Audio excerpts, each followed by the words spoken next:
इश्क जब भड़कता है तो अल्लाह के दीदार का एक जज्बा पैदा होता है, वो हज है, अल्लाह की मुलाकात। आशिक चाहता है महबूब से मिलूं तो हज इसकी तकमील है। ये दौड़ इश्क की है, लब्बैक लब्बैक पुकार रहा है।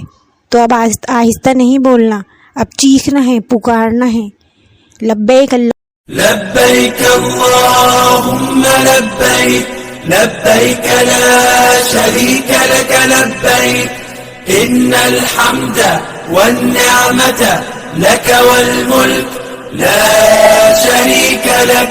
लब्बैक अल्लाहुम्मा लब्बैक लब्बैक ला शरीक लक लब्बैक इन्नल हम्दा वन निअमता लक वल मुल्क لا شريك لك। لبيك اللهم لبيك لبيك لا شريك لك لبيك لبيك الحمد والنعمة لك والملك لا شريك